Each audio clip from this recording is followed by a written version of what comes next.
welcome to the fourth video for Cities XL online gameplay. I apologize for it being so long since my last update. I've been really busy with school and work and some other things with this season and other issues coming up. So let's get right into it.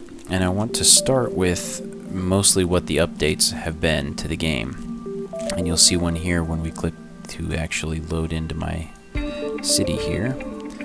They've redone the loading screen to give you information and city statistics, which I really like. It gives you some helpful tips.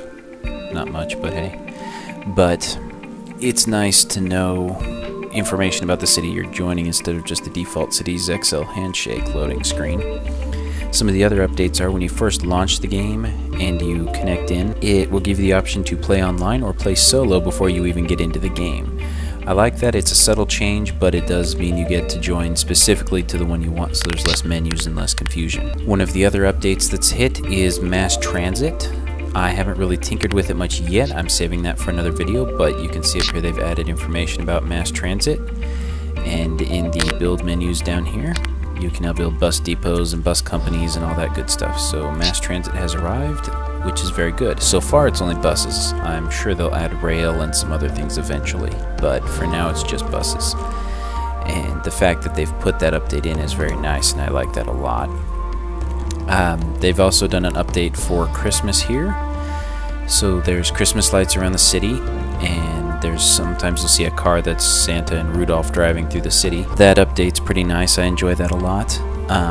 One of the other updates that was discussed on one of my videos recently was the addition of city lights and headlights for cars. One of my earliest complaints for the game was that the city lost a huge realistic feel to it because of the fact that there was no longer any lights from headlights or from street lamps or anything like that. So real quick here, we will cycle through the night process, and this edition has increased render and lag time a bit. As you can see here, the city will populate it all. Keep in mind, I'm running this on an Eyefinity setup. Eyefinity doesn't function quite right with this game, so it's displaying the same image across 3 screens, which makes it lag a little more. And I've got everything set to maximum for the game, so it does display a little slower than normal. But the fact that they've put all this light work into the game is fantastic. This blank spot here isn't really blank, it's just a bug right now for mine, just because it's still loading. But let's zoom in a bit here, and you can see the rest of the lights now populating. But we'll zoom in a bit more. You can start to see some of the lights down the street. They're actually casting glow even from this altitude. The cars themselves aren't detailed from this altitude yet, but they're close enough that they're actually putting some detail onto it. One thing you'll also notice is as they drive under the street signs here, I don't know if you can see it on this low resolution version, but you can actually see the cars. When we go in a little closer, it's going to switch over and start rendering the actual vehicles, but when they drive under street lamps, you can actually see the car itself drive through the light. See, car goes in, car goes out. Same with people. From here, you can actually see the people as just little shadows, kind of like the cars when you zoom out. If we zoom in again, then the people will populate as people. So they've done things like that to help reduce lag and other issues on the game. You can see some of the Christmas lights, like this Christmas tree, and there's some other Christmas additions, little Santa Clauses, and some Christmas lights on some of the balconies, rooftops. And the amount of detail that they've gone to with this is what really impresses me. From here, the tree lights look kind of stupid, but if we go back to daytime and you see what it all is, then they've actually put balls in the tree, and the tree's got some garland around it, and it's actually waving in the wind. That level of detail that they go into, because from here you never even see it, but the fact that they've gone into that level just makes it really impressive. And I just noticed that they've put some bimbos in the game too who have some severe back problems. Anyway, so the detail and the updates that they've done to the game really keep it nice and dynamic. They keep things realistic, fun, changing, so I hope they keep up with these updates. The city has become a lot more realistic now that they've put the lighting on. It's not just dull building lights, there's actual street lights, there's cars driving around, so the lighting is much more realistic and much more fun. They've done a few other updates as well, which segues beautifully into the next section I want to talk about, which is trading. As you notice here, I'm pulling in about 71,000 credits a turn right now. These are my open contracts. I'm buying 3 water. As you can see, I'm really short on water still, but I'm buying 3 water from somebody for 80 credits total. And I'm selling quite a bit of food and a bit of office space.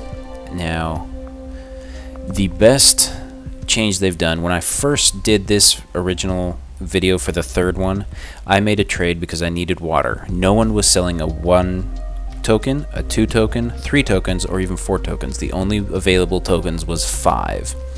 I purchased 5 tokens at 20 credits each, I think, and it dropped me from 180,000 credits a turn to 30,000. It was ridiculous, and it was a bug in the system somewhere that had caused it to drain that much out of you. So the 3 tokens here only took me down from about 100,000 to 50,000 or something. I don't remember the specific math, but it was much more realistic than what it was. Normally I'm making about 50 to 60,000 credits a minute on just taxes, so my city is very in the green, and that's why I have 53 million credits and half the city hasn't even been built yet. I've maintained a very positive income cash flow. I've never once been in the red. Now, when I first started building this, if you remember, I used my farming here because I built around that initially as my most profitable cash cow to allow me to rake in some initial money so I could sell that off, get a lot of money, and expand my city very quickly. Well, I've taken it from there, expanded the industry and other things to start bringing in more taxation income, so when those contracts ended, I wasn't relying on them for everything. What I was talking a moment ago about with the contracts, you can still see here, some of these people are just unrealistic. This guy wants to sell 1 food token for 500 credits. That's retarded.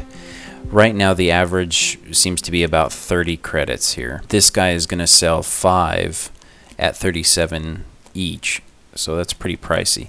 Some people, I think they're just young and don't have a realistic outlook of inflation or what it costs, so they're not going to get the right price. They're not going to sell their goods, and some people aren't going to be able to buy them. Now, this changes every minute, every day, every hour. It's totally real time, and it changes dynamically. Yesterday, I came in here, and there was 3 water contracts for sale. Now there's none.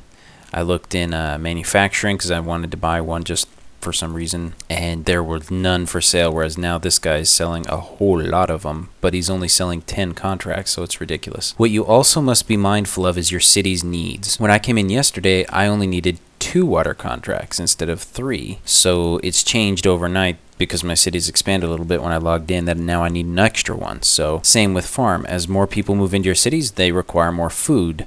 And if you are selling, if I was to sell all 3 tokens of food, and suddenly someone in here needed to take a token for the city, it's going to go to my city first. So it cancels my contract, goes to contracts and dangers, and I no longer reap the benefit of the contract, and I'm actually losing money, and the person there isn't going to be too happy with me. So you have to be careful. On main things like that, like my city needs, I always try to keep a few in hand here. I might sell an extra one of these and keep 2 for myself because the contracts aren't going to expire immediately. So just be careful and be mindful of how much you sell, because if you go into the red, they will cancel your contracts and you won't have the extra income.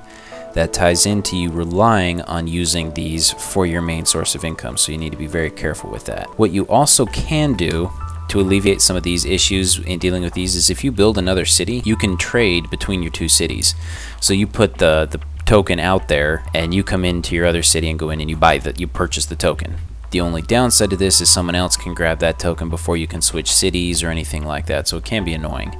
Now, I'm not 100% positive, but I believe you can do that same thing in offline mode so that you can actually get in there and trade with your own offline token cities instead of having to rely on Omnicorp and their very overpriced issues. So that's something that I would not want to have to deal with.